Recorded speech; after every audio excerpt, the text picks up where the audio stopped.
Holbrook, which later became Buck Holbrook, when I was about 2 years old. And I was born in this same house that I'm in now. And I had farmers. We had this house this part here was still here, but the other was an old kitchen that was on the back. And the night I was born, my dad almost died with ptomaine poison. He'd been in Ogden and bought some corned beef, and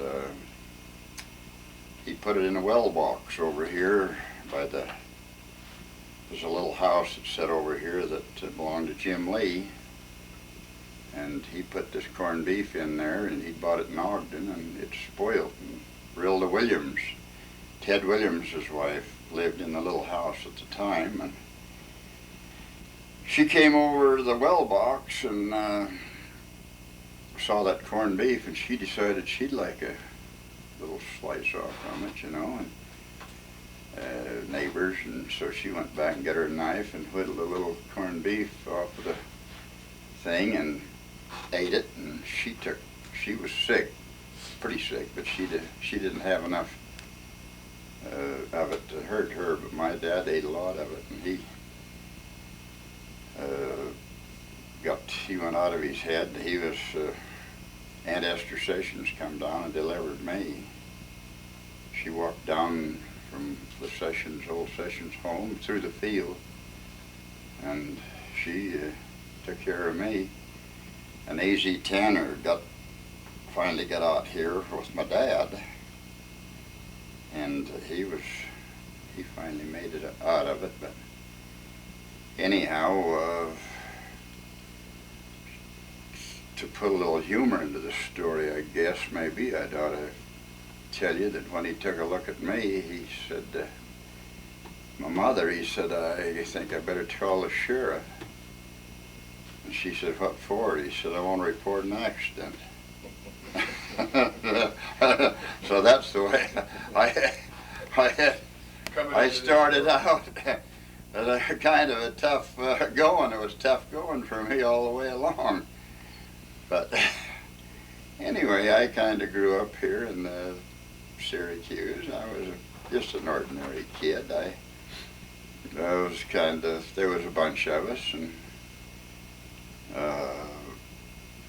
Myron Walker and myself, and Oak Wilcox, Bruce Walker, Blair Stoker, and Myron Sessions. And all of us, we went to school up here, and I was kind of a character, I guess, in school. When I first started the first grade, I turned out to be a ball player, but it started out in the first grade. And when everybody was in school, I'd crawl into the schoolhouse, and whenever everybody was in school, I'd get out from under the schoolhouse and go out and throw the ball up in the air and play ball. Just catch the ball, and Ed and the cook and Doris would come out and chase me, and well, they'd go around one side. I'd see them coming. I'd head for the schoolhouse. They'd go around trying to corner me. When they'd come together, I wasn't there. There was a big hole in this foundation of the schoolhouse.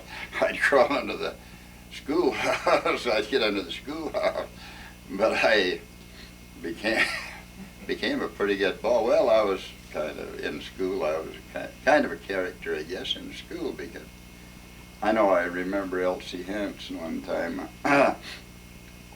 sending me outside of the schoolroom and for disrupting the class, and she'd come out, and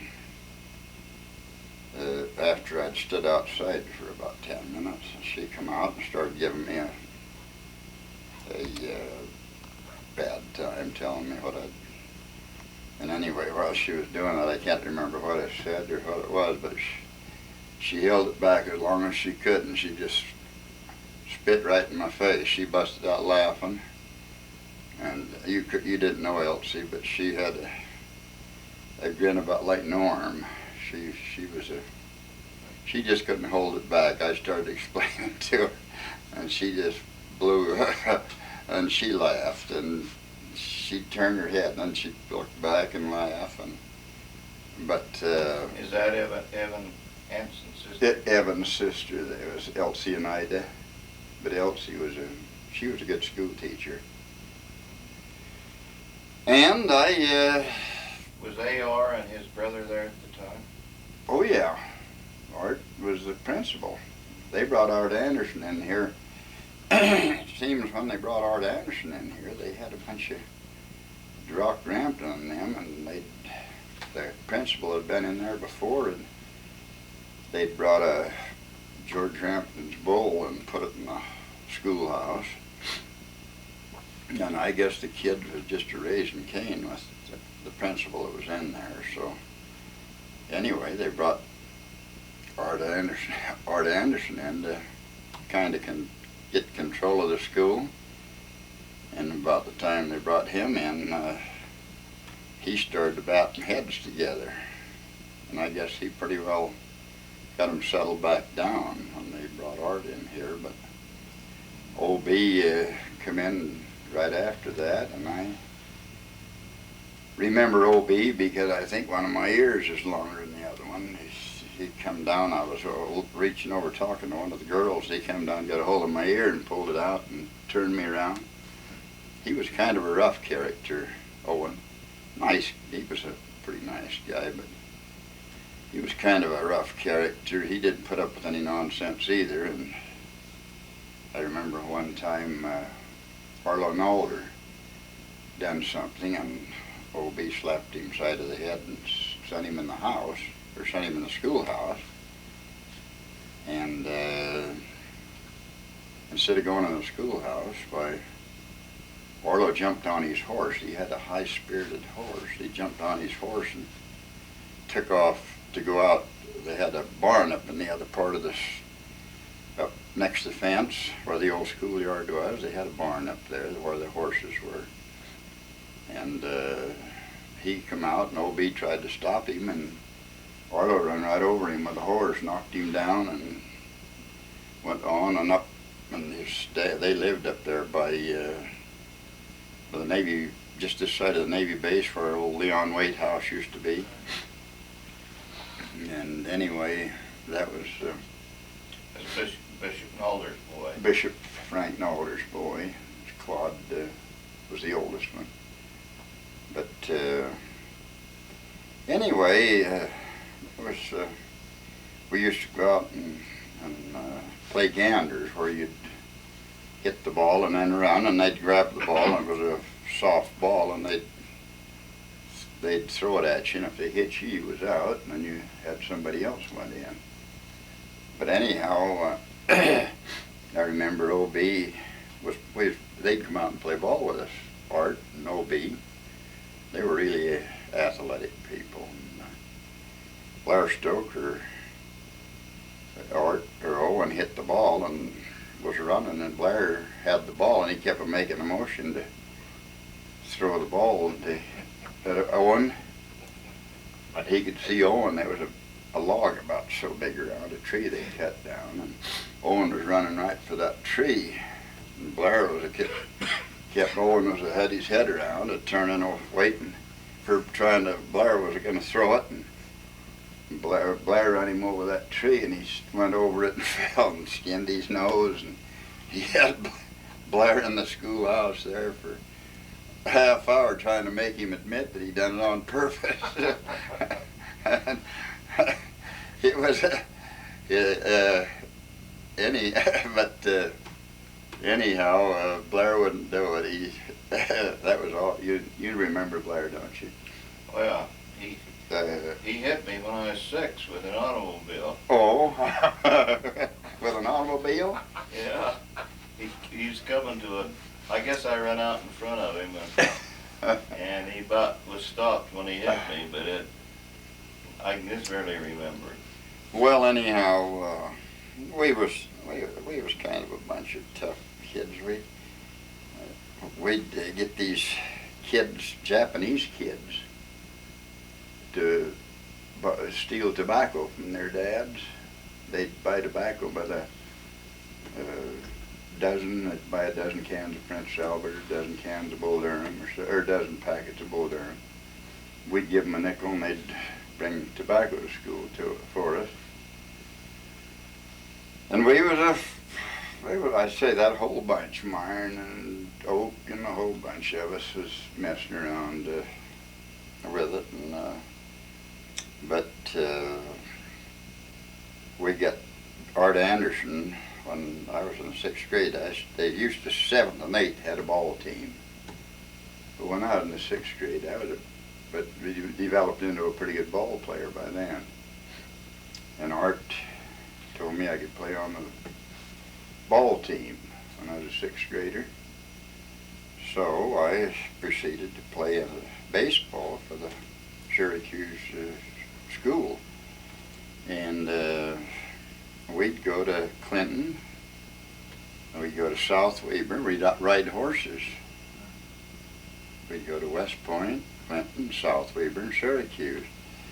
And we'd just get on our horses, and sometimes we'd take one of the girls behind us, and they'd ride with us, and we'd just ride up there, and we'd go to clear South Weber to play baseball, and they had a hard, I don't know whether any of you ever played South Weber on the South Weber diamond or not. It was strictly rocks. I've done it on the Centerville diamond down there, and it's about the same. It was, it was a good deal the same as the same. Where was our diamond at this time? Our diamond at this time was over the hill, right down here where they always used to say when I get up to bat, over the hill, Buck, and if I could get it over the right fielder's head, I could make it home. I could make a home run, but if I didn't, I'd get second maybe. Well, I can remember they'd say, put that Eli Cooper's. Well, I did hit one once off of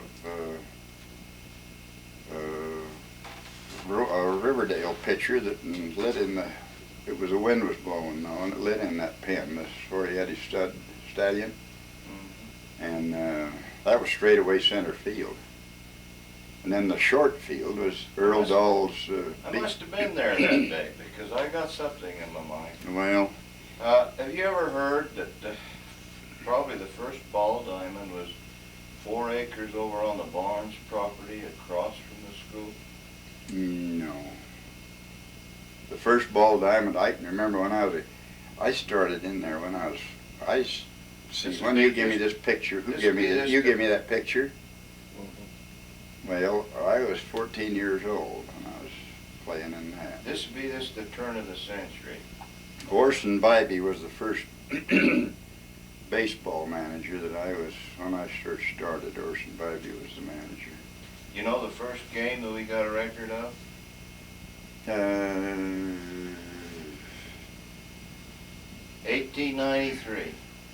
Well, Orson Bybee's hands, he's probably the catcher, because they didn't have mitts and his fingers. I don't think Syracuse had a team. No.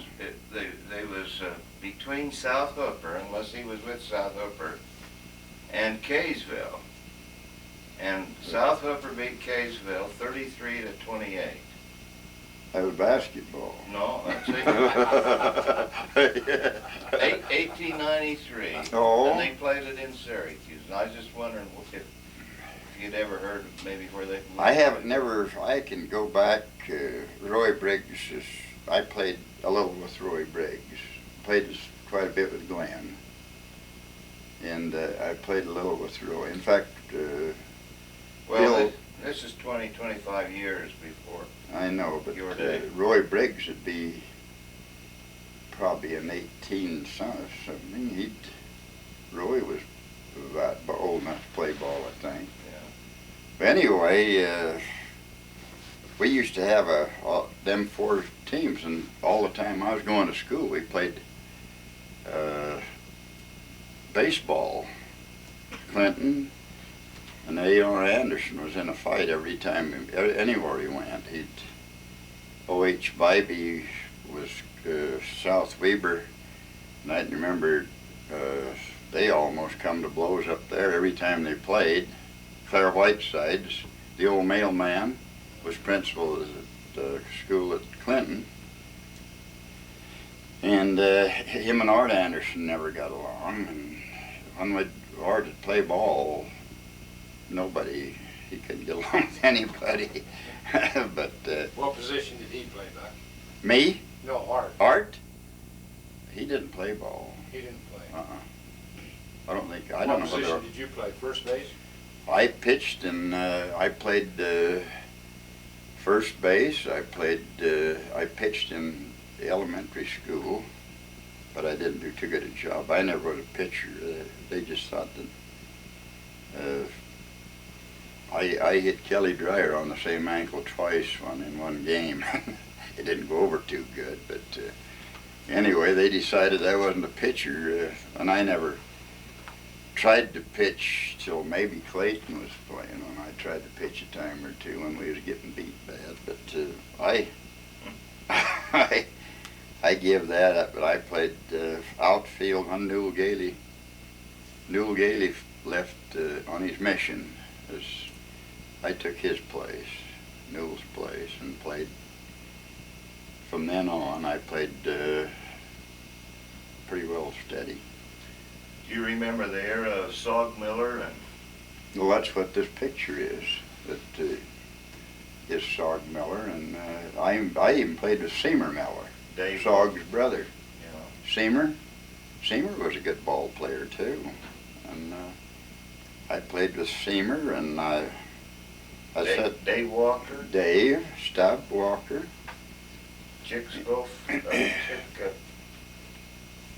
Horace Barber, White Barber. White. Oh yeah, White was the best third baseman that they ever had here, I think. Jim Rampton. Jim was. I played in the ball game where Jim went to shower, and that when he had his stroke.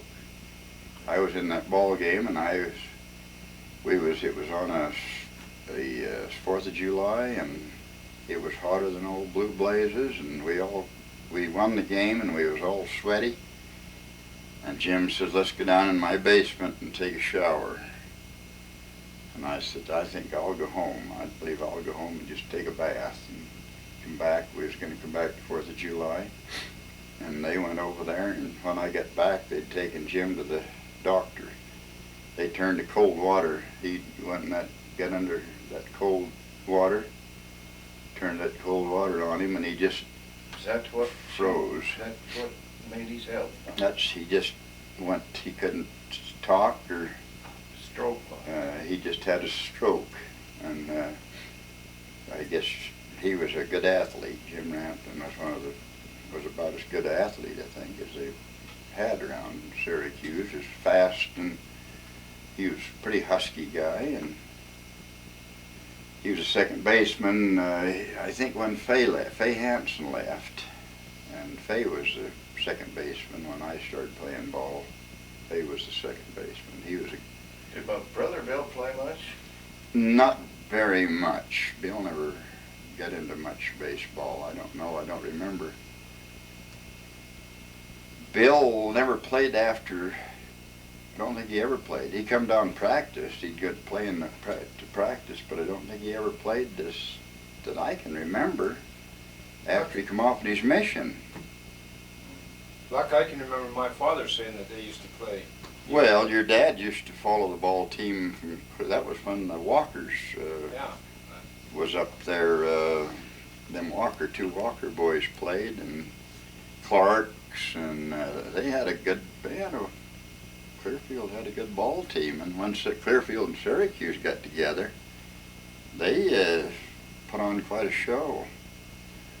Well, the whole town, the stores would close up and everything. Well, before they had TV, for when I started playing baseball, I've driven from Lost Creek back here to play ball, and then go back to Lost Creek fishing after the ball game.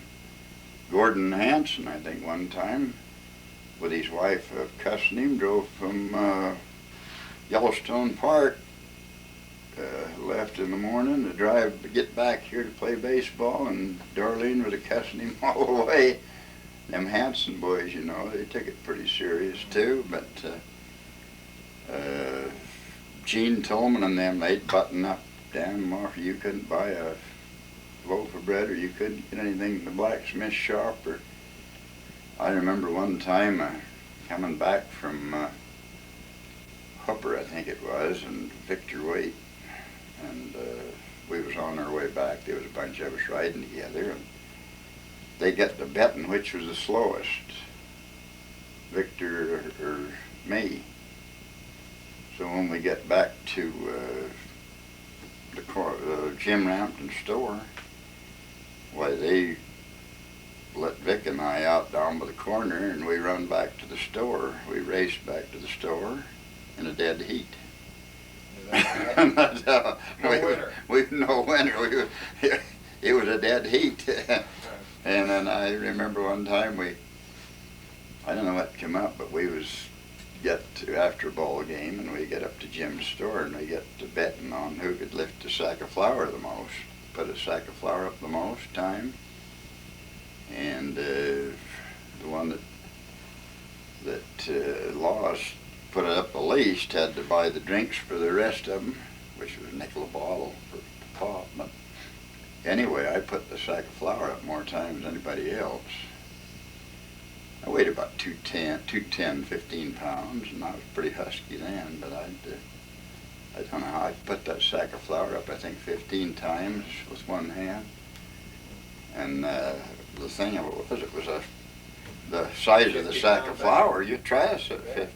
I couldn't put it up once now, but anyhow, it was, we kind of had a lot of fun. We had, in the winter, we'd have these rabbit hunts, and we'd choose up sides on a rabbit hunt, and we'd go take a bobsleigh, and we'd sometimes throw the rabbits in the bobsleigh and scatter them and bring them in and count them, but we'd get around 300, the winners would have about 300 rabbits, and the losers, we'd kill about 500 rabbits in the drive, and we'd have one of them at least a year, maybe sometimes two. What area would you go? Right around, we'd come up through the field, we'd go around. Right here in Syracuse. We'd go right around in Syracuse, and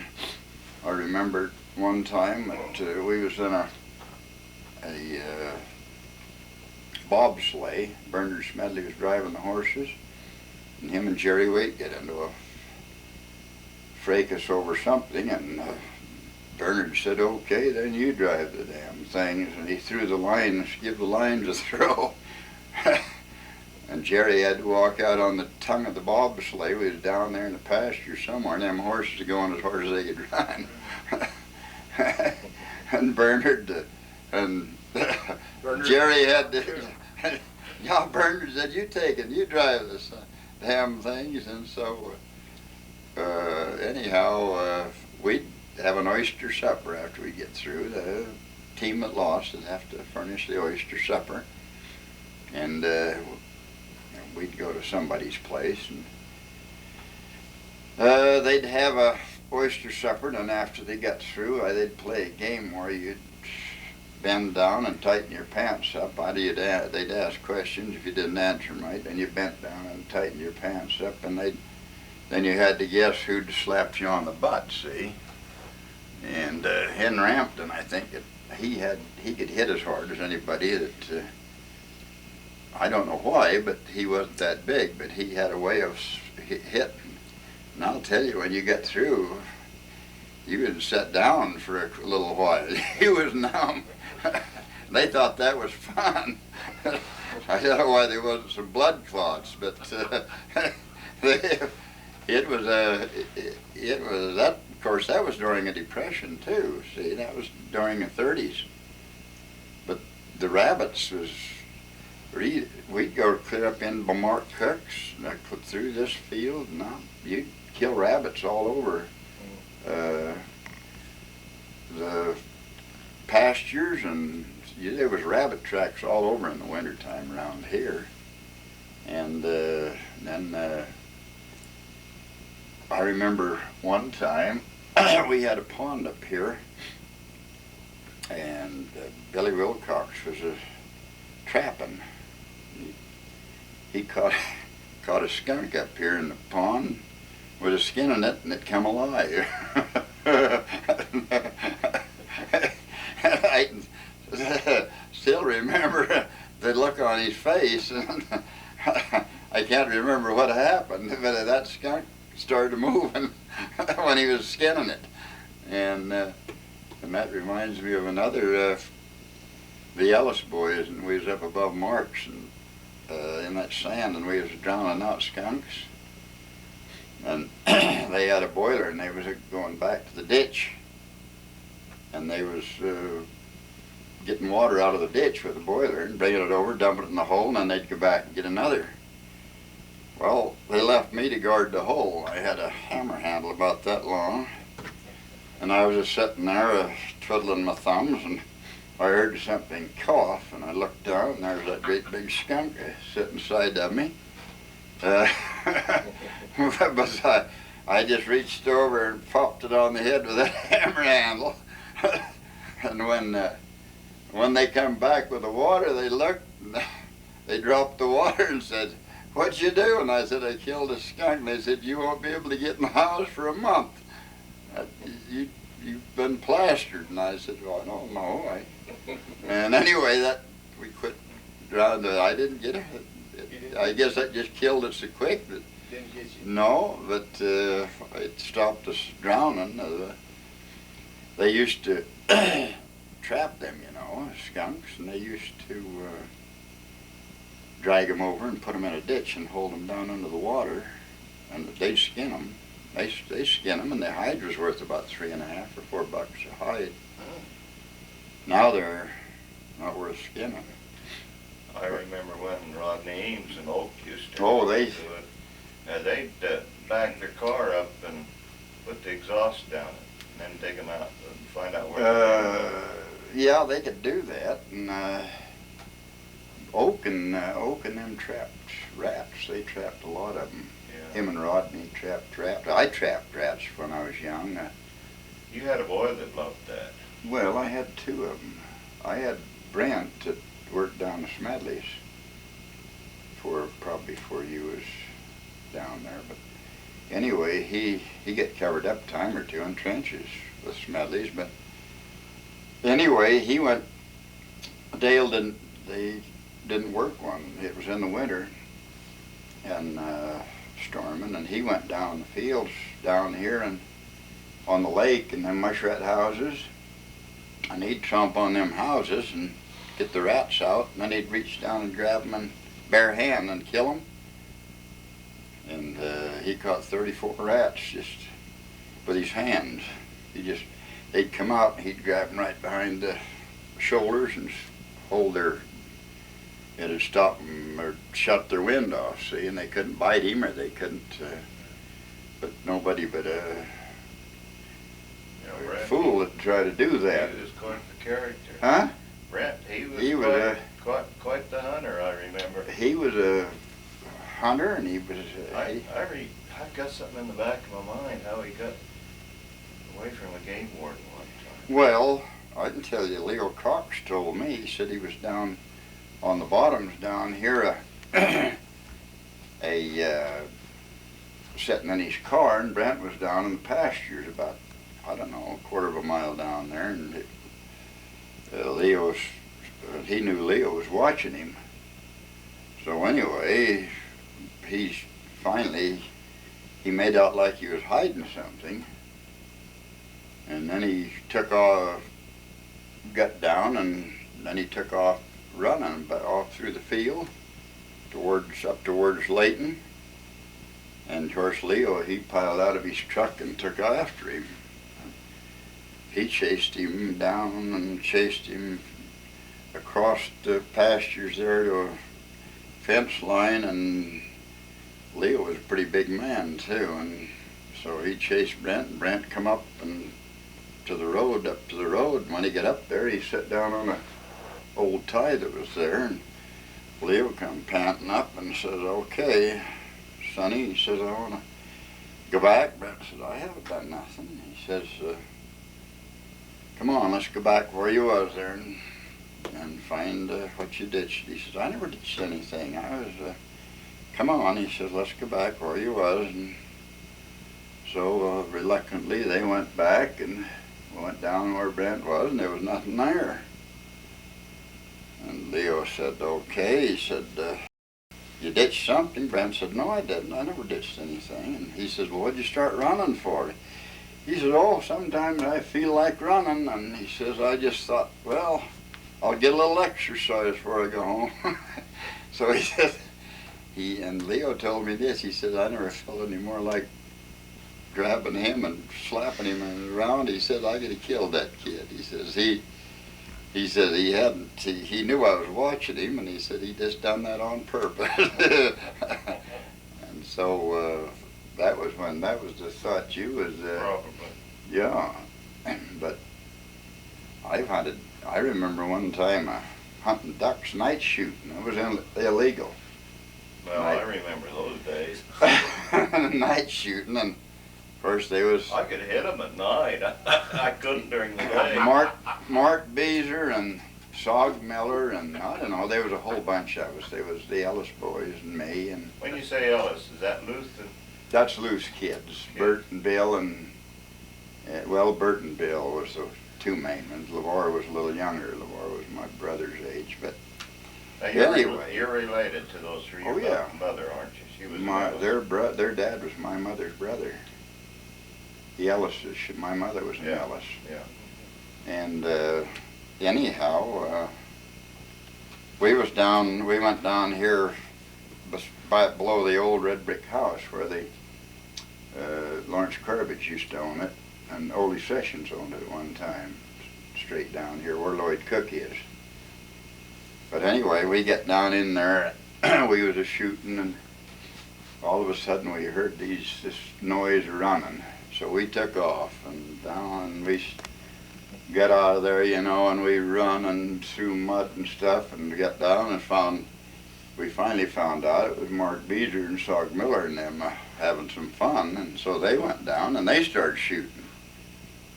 After we left, they started shooting, so we went back and we chased them down.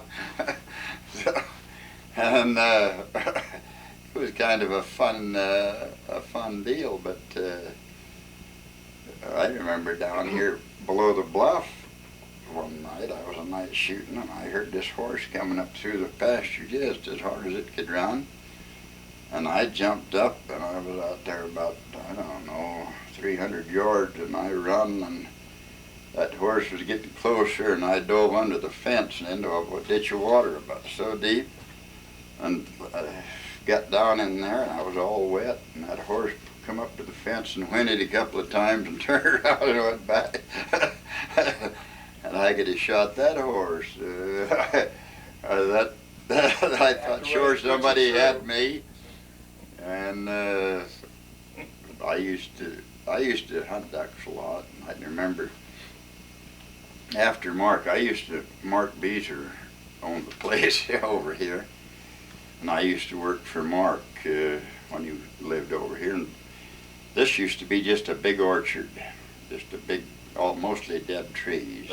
And that big home that Randy Yeah. had was his father's. Yeah, that was Mark's dad's place, and in fact, Mark's dad owned this place where Smedley's is here, and he owned a lot of ground around this country. Yeah. One time.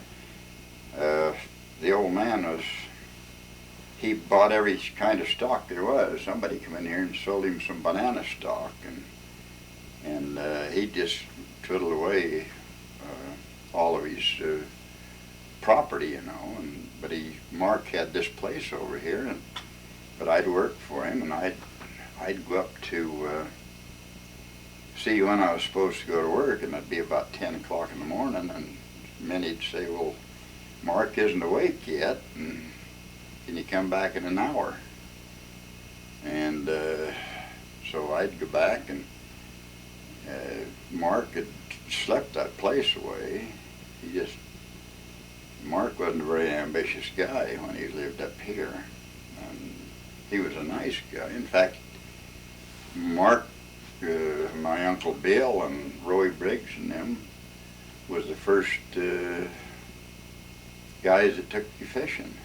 That's how I learned to fish, was from Mark Beezer. Who taught you how to play golf? Huh? Who was the first one to teach you how to play golf? Golf?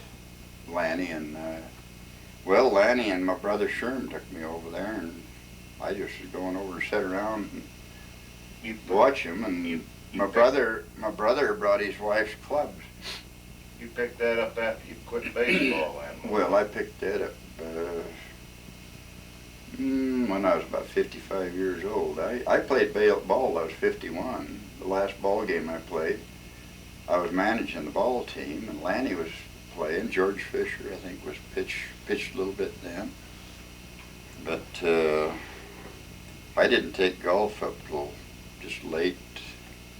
It's been about 25. You've had a hole-in-one a time or two, haven't you, Buck? Well, I've had 4 hole-in-ones, but I'd rather have this high school deal than all the hole-in-ones I've ever had. That's high school means more to me than all the hole-in-ones that I could ever have, because I've been with a lot of kids, and them kids just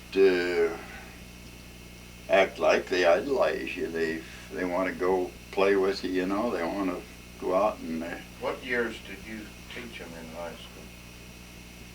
school? what, golf? Yeah.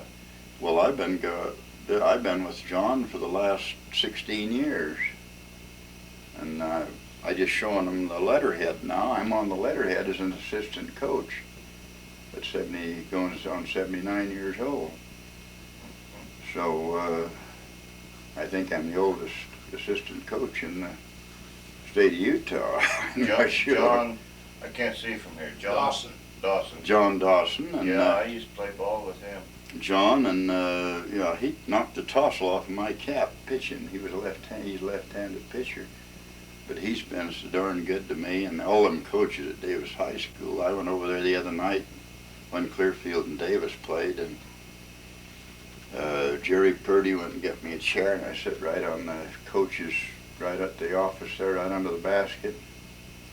And the coaches just treat me as a coach. I got That's great. this fall, I had a bad wrist, and before I'd go to golf, I'd go over there, and the guys that took care of the kids that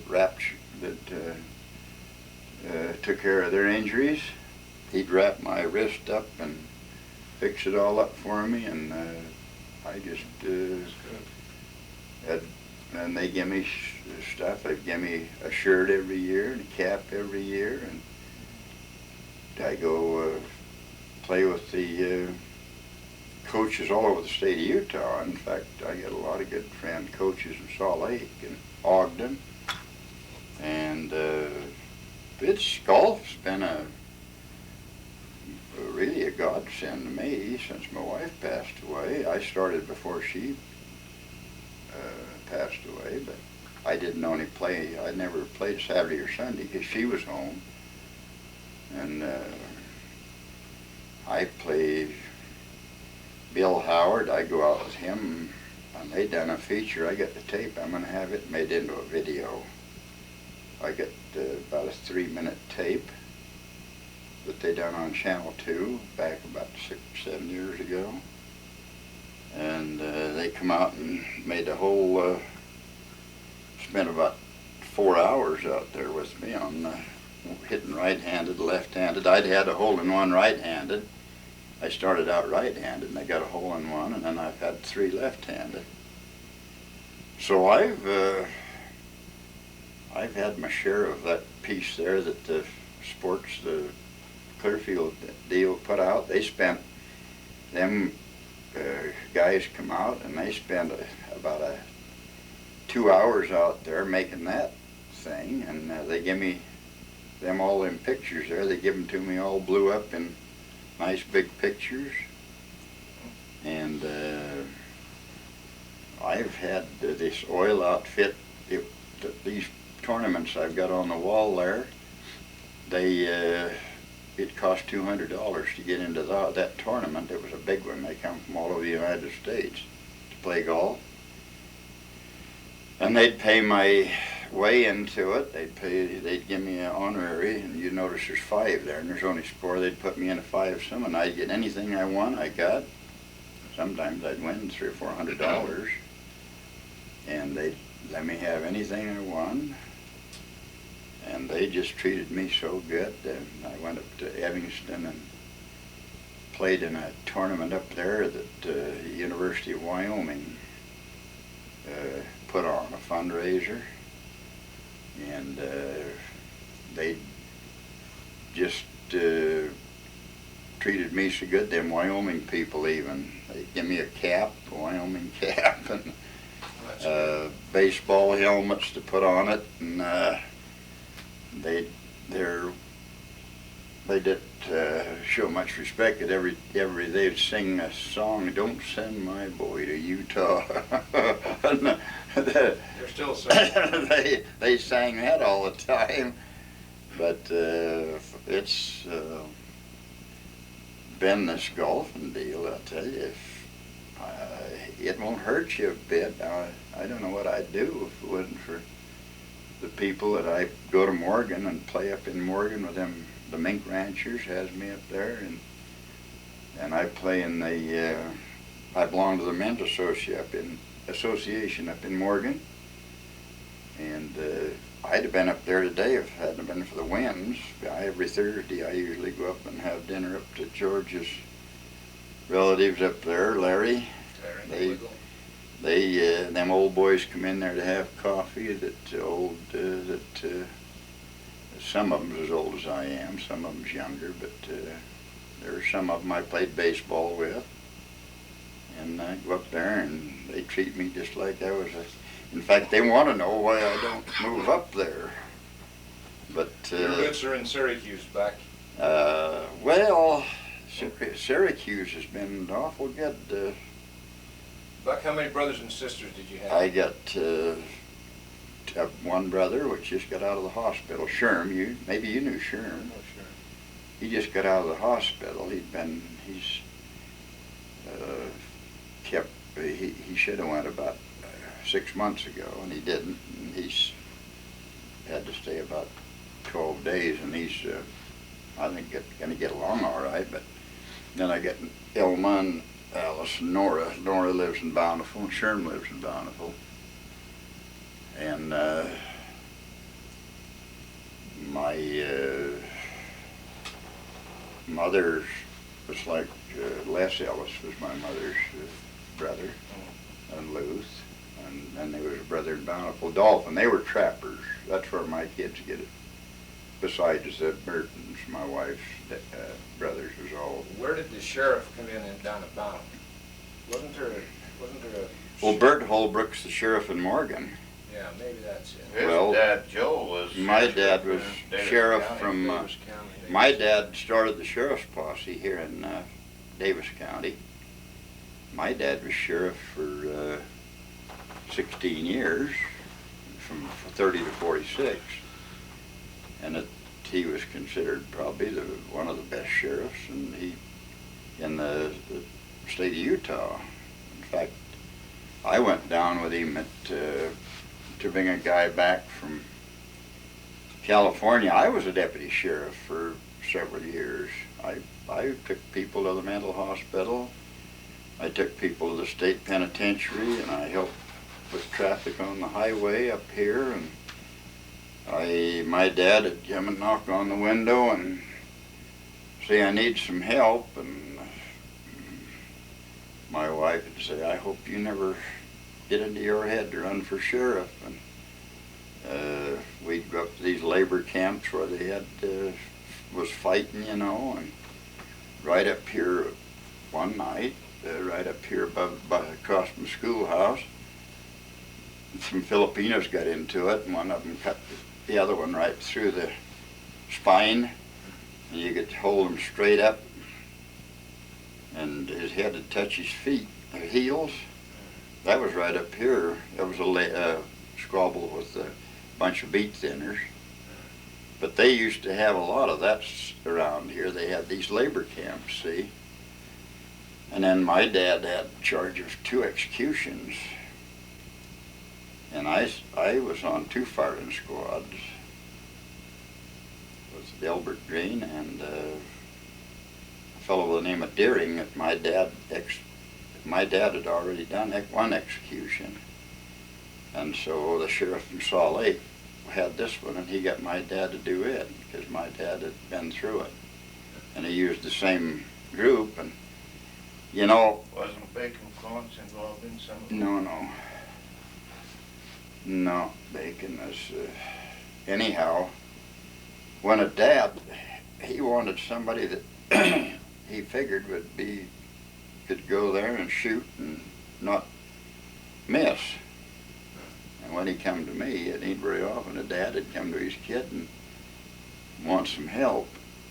But he'd come and ask me, he said, I've got to have a firing squad and I've got to have some people that can, I don't want to have a mess. They'd had the last one they executed down there was shot through the shoulder and through the neck, and they had a heck of a time. They had to reload the guns and do it over. And my dad says, I want somebody that can shoot.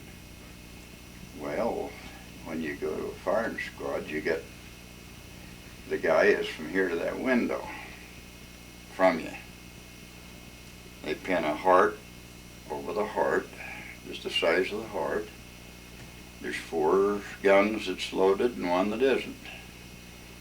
And I guess the one before, the guy, everybody thought they had the unloaded gun. And that ain't the way you do it. You got to figure you got the loaded gun. And but anyway, both executions, there was 4 bullets in that inside of that heart. But from there, from here to there, they had little squares. They had canvas up with squares about a foot for each one of the guns, for each shooter. And they put a hood over their face, and somebody has to do it. Where was this at, Buck? Down at the state penitentiary when it was in Salt Lake, when it was in Up in Sugar House. Salt Lake City there. Not to change the subject, let's go back and reminisce a little bit about your neighbors and that. This 40 acres across the street, was that your grandfather that came in? My granddad traded a place over in West Point for this 40 acres. He bought a place over in West Point. I think he gave $1,200 for it. There by Moan or Huh? something? Was he there? No, I don't know where. I really don't know where it was, but he had it. But the guy a fellow by the name of King, I believe, I don't know, maybe it was one of them King's dads that lived over there, but the fellow by the name of King had a brother that owned this. Well, the brother wanted to go to West Point, and he owned this corner, or this 40 acres here, so Granddad just traded him straight across for this 40 acres for that over in West Point. Now, is this 40 acres, so we get it on tape, goes from the Syracuse Road, bordering 2000, down to Smedley's. Smedley's, Yeah. 40 acres there. 40 Half acres. a mile deep and an eighth of a mile That's wide. the road and everything in it. And my Uncle Bill had part of it, and my dad had some of it, and then Granddad owned part of it for a while. And then when Uncle Bill left, and my dad bought his property up here, and there was 5 acres on the top end. And when my granddad and grandmother died, why, the kids, Uncle Bill and my aunt, they wanted money. My granddad had some money in the bank. They wanted money, so they left this 5 acres. They told my dad he could have the 5 acres up here, which then was worth about less than $5,000. And they took, I don't know how, he figured they took him to the cleaners, but when it all ended up, that 5 acres up there brought about $150,000, $60,000. What year would this be that your grandfather bought the ground?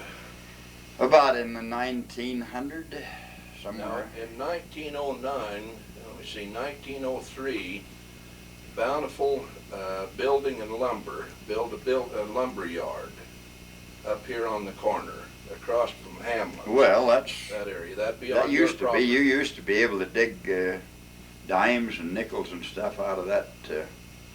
I've dug post holes and dug money out of there. Cohen's out of there. That's where the cafe is, Donnie? Well, Somewhere it's a there, corner, right? Damn near to the corner. It was clear up to the corner. The city hall And then they put the lumber yard over on the other side of the road. yeah, They well, had coal and lumber. When the Walker's- Walker brothers. Yeah, Walker's bought them out, and then eventually Yeah. they moved it over. Do you remember that building was there? Do you remember any? I don't remember the building on the east side of the road. Dan Walker building on the other side of the road. The lumber company, they had a shed there, a pretty nice shed at the time, that they had their lumber, and they had it just like they do pretty near now. They had it stacked, the 2x4s in one place, the 2x6s, and they had, I've helped Red Walker haul coal, and they had an old shed at the back there with a window in it where they'd let you go up and haul all the coal you wanted out of a coal car, and what was left, by then Dan had put it in that coal shed, and he'd sell it out for the next car of coal come in. And then Dave Gailey, when did he fit into that? Well, Dave Gailey died. He kind of run he had the coal up on where they shipped it in, and but he died early. This would be after that, wouldn't it? It was well, Dave was shipping coal in. Dave Gailey was a shipping coal in. I remember my dad buying coal off of Dave Gailey, but I can remember Dave Gailey just vividly. But I can remember Peter Christensen and a lot of them old boys. Pete Barton up here. Yeah. I can remember old Pete Barton was helping old man Young shingle a house down there, and the old man said to Pete, he says, "They your pigs, Pete?" And Pete said, "No," he says, "they're not mine." He says, "Well, somebody is gonna take care of them pigs." And Pete says, "They're not mine."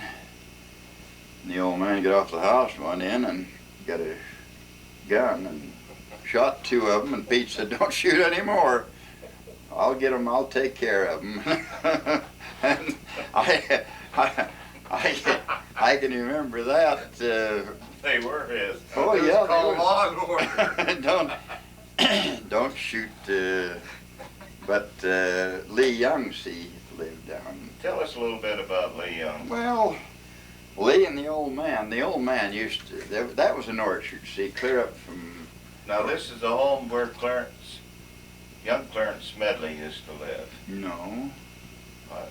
Dale built the home now that's on the right next to my Yeah, but property. there was a wood home up in the field.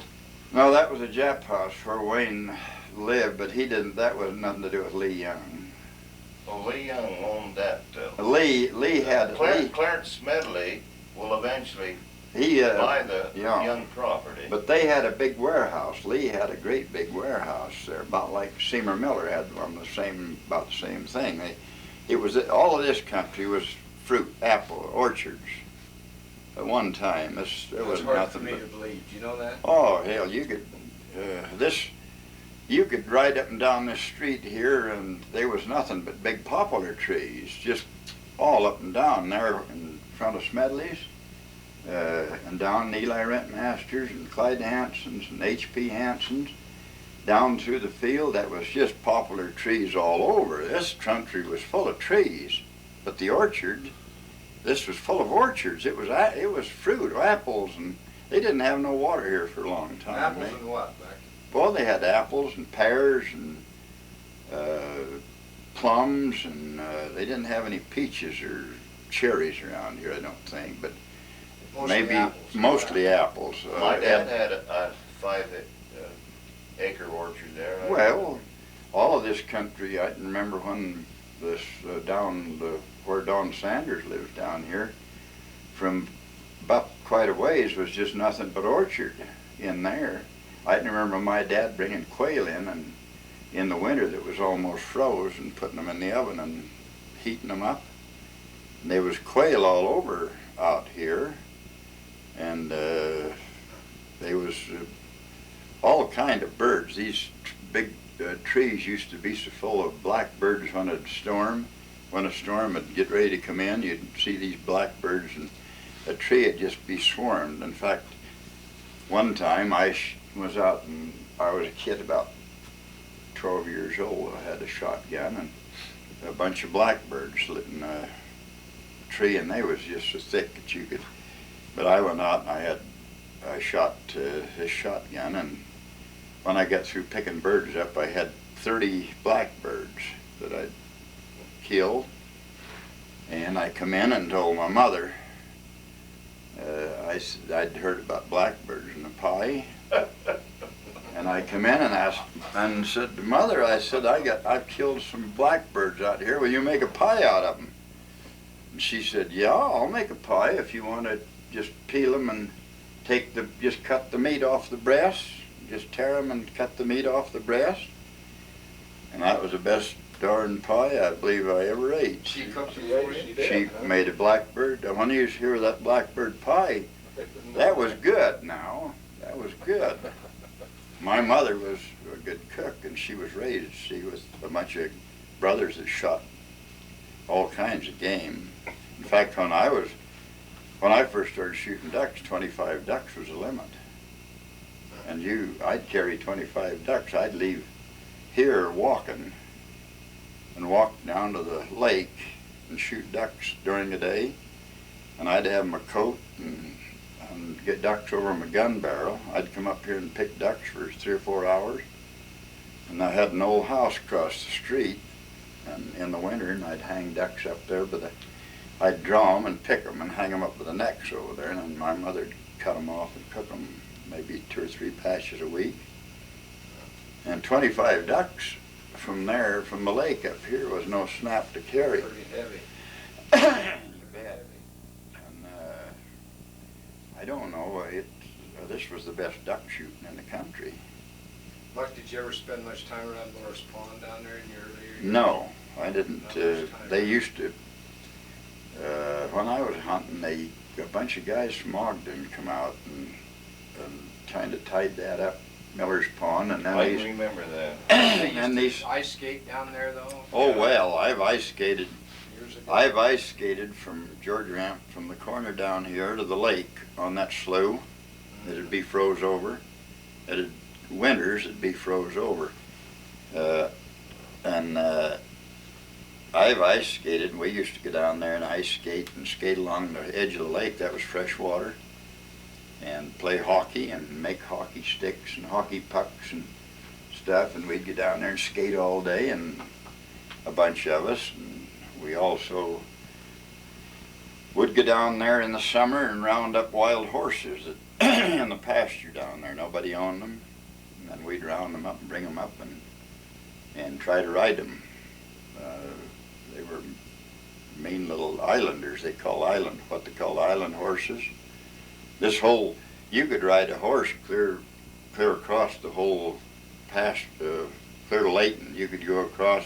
I've chased coyotes and rabbits with horses across. No fences. Huh? No No fences. fences.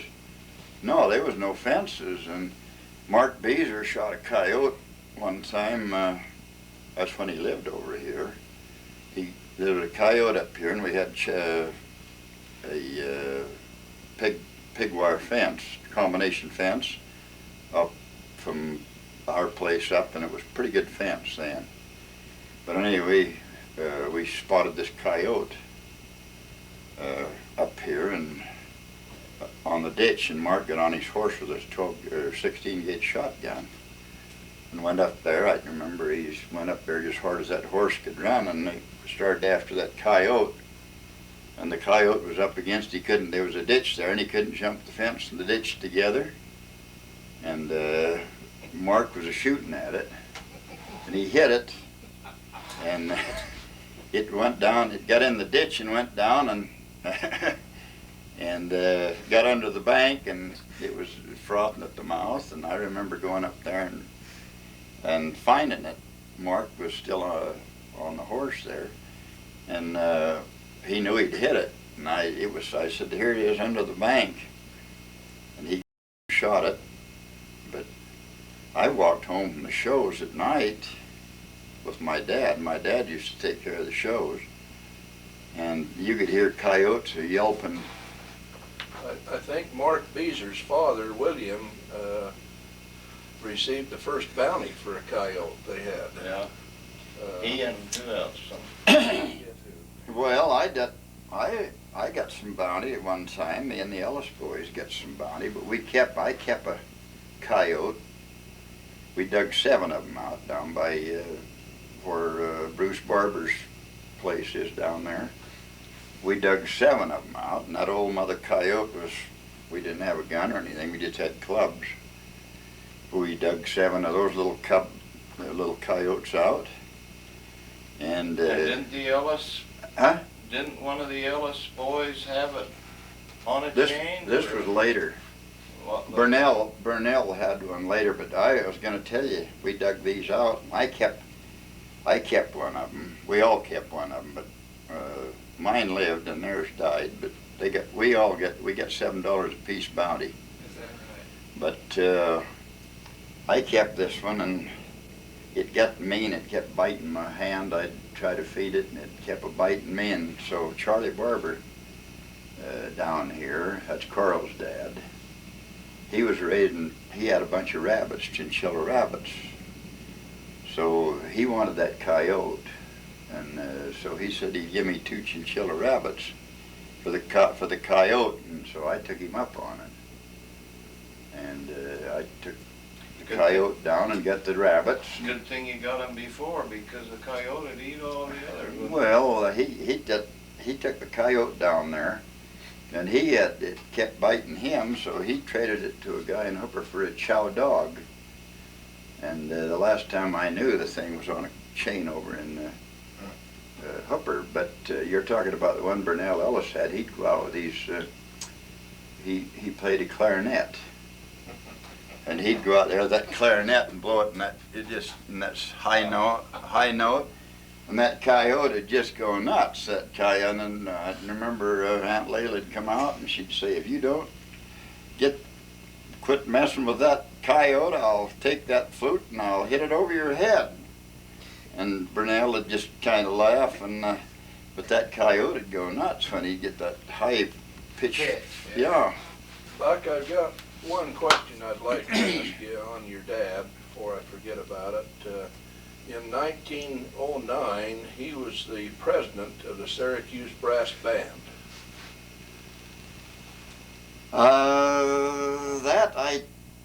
All I know is about my dad. He played in the militia, and he had a flute. He played the flute and a bass horn. And when your dad took over, that's the first I can remember is Eli Rentmaster. As far as band is concerned, Eli Rentmaster was the musician. He played clarinet and cornet, but he organized this band with Lee Bodley and Joe Steed and Bill Miller and I don't know, Jim Rampton and Hen Rampton and a whole bunch of them. But he donated that bass horn to the band. I remember that. Scout band. I guess it was a scout band. Bill Beezer. I don't know. We got a nice picture of him. Huh? There is a big picture of. But Eli used to play to all the funerals, and I can remember going and getting Kent Barber's mother-in-law for your little brother's funeral. Vernon or J.C., one of them. And she come out and sang "Boy of Mine." Gladys? Gladys Simpson. She come out and sang "Boy of Mine" to that funeral. And I went and my wife and I went over and got her over to Ogden, brought her out, and took her back. And Kent's wife was they were just little kids then. And we stayed she invited us in and had the sandwich and stuff. And Gladys, she was a nice lady. Yeah, I've known her. And we went over and got her and brought her out to sing to this funeral. Buck, there was a scout band. Who do you think started scouting in Syracuse? Who do you think started? Yeah, who was the first? Clyde Hanson was the first. Art Anderson and Clyde Hanson, as long as I can remember, was the scout. I can remember going to hiking over we went to on a scout trip up to Morgan, and we camped up in Porterville there, in the Hardscrabble. We camped up in Hardscrabble, and I remember Art Anderson was the scoutmaster then, and I remember we get up early in the morning, and Art Anderson told Blair or Stoker to get him a dipper full of water.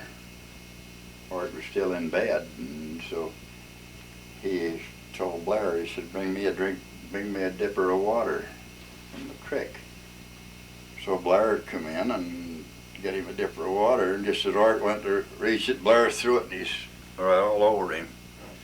And Art jumped up out of bed with his bare feet and no clothes and his underwear, and chased Blair and caught him and took him over in a big deep hole and threw him in with his clothes on. It was cold too. And old Lord was mad. Blair just went in and threw it. And that same night, well, I was laying in bed, and I turned to Bill Beezer was in the same bunch I was in where the beds were. I can't remember don't think we had a tent, we were just sleeping out. And I said, I think a snake just crawled over my face. And boy, did everybody just piled out of that damn bed, you know, and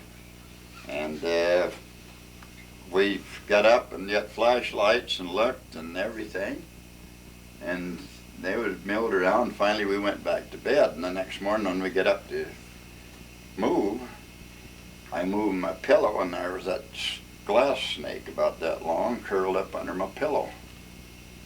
And boy, I'll tell you, everybody was, of course it wasn't harm, it wouldn't hurt you, but I felt that thing go across my face, and but we hiked. We hiked from Hardscrabble over the mountain and over into Porterville, and then hiked up the road and went on up to the East Canyon Dam. But Art Anderson and Clyde Hanson was in there most of the time too. Clyde spent a lot of time. That's where Francis Wiggle got into it, I think. You mentioned earlier James Lee. Where did he Jim live? Lee. He lived right across the way here. Where the Barbers? No, he lived right about where Ray Chapman's house is. George Eastman moved in there too later. But the old Jim Lee house is where Ted Williams and Rilda, when they first got married, they moved into that. What has happened to that house? Oh, that went years and years. Yeah, because I used to go down swimming, and I don't ever remember the house there. Well, that's for your time. That house was gone a long time before. Well, we've got his story, Jim Lee, and he had a favorite horse, and somebody borrowed it and didn't take care of it, and it died. You ever heard anything about that? A horse? Yeah. I don't think Jim Lee had any horses. Well, I can't remember. I know Jim Lee. Might have been earlier. Jim Lee had a big family, and one time my dad, he was over there, and they served bread pudding about twice a day.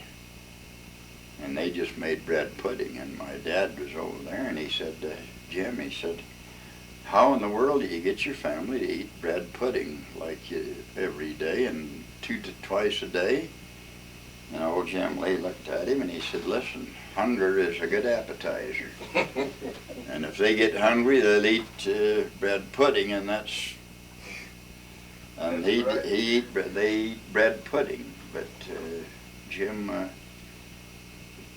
Lee, Well, he married one of the Baird girls, didn't he? you know, he married, Her name was Chloe. well, I can't remember. I remember where the Bairds lived down there below Clyde Hanson's on Bluff. When they lived, they had a house down there below Clyde Hanson's. Bairds, I don't know whether they owned Clyde's place or Yeah. Clyde bought it or not. They owned 320 acres, clear through. Down the pasture. That piece of ground that Rule Barber had that belonged to Criddles, your great-granddad or great-granddad traded that for a shotgun. That's what I understand. He gave a shotgun. Oh yeah, I remember him talking about that. They traded that for a shotgun. 4 acres. 4 acres Four. of ground for a shotgun. Yeah, Now, it was a good piece of dirt too. I've harvested beets off of that, and that was a good piece of ground. That was beets. yeah, James had 12 acres through there, I think. Well, your dad bought the H.P. Hansen. Yeah, Place. part of it there, yes. He bought all of it, didn't he? Oh, no. Wait, HP owned it. HP bought it from whoever Lake. was taking the Bairds over. And Baird owned 320, and HP got 205 out of that 320. Everything above the bluff, and then he Well, sold- H.P. bought Clyde's then. Yeah. Owned Clyde. So that Clyde was bought Clyde's it from- father. I can remember Clyde there when they had that milk route. I used to go with Ole on that milk route once in a while, and they were there for a while. HP run that milk route. He had horses. I bought one of his horses for a riding horse off of the milk wagon. He used to take Clyde Barber's wife. She'd ride down to as far as the store down at down in Lower Syracuse. Maddie, she'd walk a lot of the time. She'd walk down and walk back. And I remember one She time. clerked there. Huh? She was a clerk there. Yeah, she run the store. But I remember when she was dying that I went down and administered to her one time. I don't know why. Johnny Thane and I went down and administered. And I went down and I hadn't never done anything like that before. And I told her, I said, I don't think. Johnny says, which one do you want? She says, I'd like Buck to do it if you would. And I said, Maddie, I haven't. She said, just go ahead and administer to me. Whatever you do, just go ahead. She was a good friend of mine, and but she said then, she says, I'd give anything to be able to walk down to that store and back. But she'd had that arthritis and been in later down there for I don't know how long she was, for quite a few years. But I can remember when I was a young teenager, she was full of vim and vigor. oh, she Worked at the canning factory, and she was a goer. I don't know how Vaughn's got, I think, probably a lot of the same thing, but they got antibiotics now that they can handle that better now. But Maddie was a wonderful lady. She was, Golda was too. I remember one time Val and I, that's when Val was just a kid, we was up to Woodruff, and we was up in this guy's place at Putman's, Mel Putman's, and of course Bill Wilcox and Lon, Mel Putman's wife, had taught school down here, and they knew her. And they come up and they tried to cross the creek in their car, and they was in there, and Val and I was over getting something to eat, supper, and we could hear this car revving the motor up and revving the motor up, so we decided we'd go over and see just what was going on. Well, there was Lon and Golda and Bill Wilcox's wife out in the creek there, and they had their shoes and socks off and rolled and trying to get that car out of the creek. And so Val and I got in, and we finally get the car and get it back. They was trying to go ahead, and we told them to come back, and we got it back out of the creek, and they camped there all night with us. And I remember Bill Wilcox, he worked for the county doing something when he was working for the county.